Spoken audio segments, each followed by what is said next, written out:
یہ میں نے اپنی بیٹی کے لیے فراک سلائی کی تھی، اور یہ پچھلے سال گرمیوں کے اینڈ پہ میں نے سلائی کی تھی، تو یہ ابھی انکمپلیٹ پڑی ہوئی تھی۔ اسے کمپلیٹ کرنے کا موقع ہی نہیں ملا، اتنا ٹائم ہی نہیں ملا، اور اس کی اتنی ضرورت بھی محسوس نہیں ہوئی، تو اسی وجہ سے یہ ابھی پینڈنگ پڑا ہوا تھا میرا کام۔ تو اب اس کی ضرورت پڑی تھی، کیونکہ ابھی میں نے جانا تھا اپنے میکے، اور وہاں تھوڑا سا اپنی امی کے ایصال ثواب کے لیے ہم بہن بھائیوں نے افطاری کا اہتمام کیا تھا، تو اس وجہ سے مجھے وہاں جانا تھا۔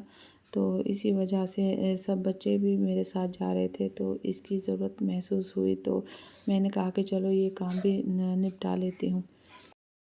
بسم اللہ الرحمن الرحیم۔ السلام علیکم جی، کیا حال چال ہے میری پیاری سی یوٹیوب فیملی کے، اور امید کرتی ہوں کہ سب ٹھیک ٹھاک ہوں گے، اور میں بھی بالکل ٹھیک ٹھاک الحمدللہ۔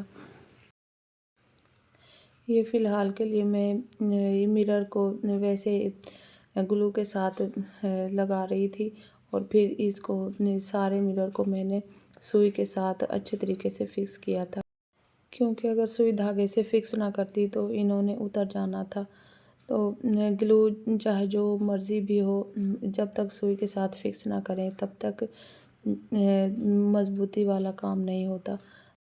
اور یہاں پر یہ افطاری کی تیاریاں ہو رہی تھی، اور میں نے صرف تھوڑی سی ہی وہ ویڈیو بنائی تھی، اس کے بعد میں نے کوئی ویڈیو شوٹ نہیں کی، اور یہ ڈائریکٹ میں اپنے میکے پہنچ کر ہی یہ ویڈیو شوٹ کر رہی تھی۔ اور یہ میری بھابیاں اپنے اپنے کاموں میں لگی ہوئی تھی، کوئی چاول صاف کر رہی تھی، کوئی سبزی تیار کر رہی تھی دیگوں کے لیے، اور کوئی اپنے بچوں کو تیار کرنے میں مصروف تھی، کوئی کپڑوں کی دھلائی میں۔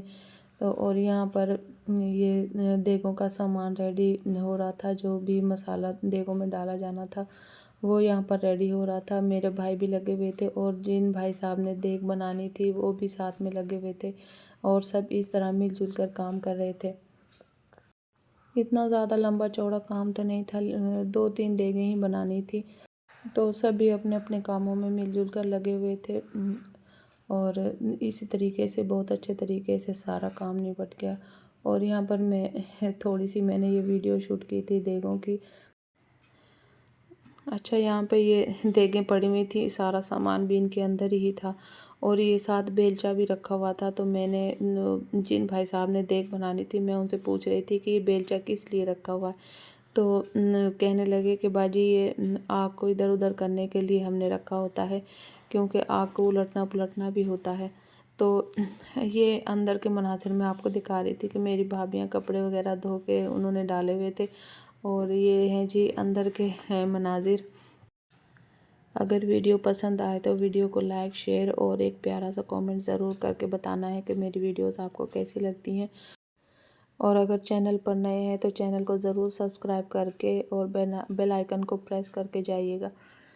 اور یہ تھی جی ہماری افطاری کی تیاری، اور مزید تو میں کوئی ویڈیو نہیں شوٹ کر پائی، جو کلپس میں نے شوٹ کیے وہ میں نے ویڈیو میں لگا دیے ہیں۔ اور یہ پھل وغیرہ اور پانی وغیرہ، روٹیاں گھر پہ ہی بنائی تھی، تو وہ ساری چیزیں تھی یہ۔ اور اس افطاری کرنے کے بعد یہ میرے کزن کو ملی تھی کچھ برتھ ڈے گفٹ سے، تو وہ ہمیں دکھا رہے تھے۔ وہ اصل میں ٹیچر ہیں، اسکول میں ٹیچنگ کرتے ہیں، تو ان کے اسٹوڈنٹس نے یہ سارے گفٹس ان کو دیے تھے، اور بہت ہی اچھے کیوٹ کیوٹ سے گفٹس تھے۔ یہ وائلٹ اور پینسل کے باکسز، اور یہ ایک پیارا سا کیوٹ سا مگ تھا، کیونکہ ہم لوگ چائے بہت پیتے ہیں نا، تو اس بات کو مد نظر رکھتے ہوئے بچوں نے ایک مگ بھی گفٹ کر دیا، اور یہ کیوٹ سی ایک واچ، اور چاکلیٹس، پرفیومز، اور کیوٹ کیوٹ سے فوٹو فریمز بھی تھے۔ اس میں فوٹو باقاعدہ لگا کے اور پھر فریم میں بچوں نے گفٹ دیا تھا، اور یہ پیارا سا ایک سوٹ تھا بہت ہی اچھا سا، اور ایک بیگ، اور یہ ایک لائٹ جلنے والا فوٹو فریم تھا۔ چلیں جی، ملتے ہیں کسی نئی اچھی سی ویڈیو میں، تب تک کے لیے اللہ حافظ جی، بائے بائے۔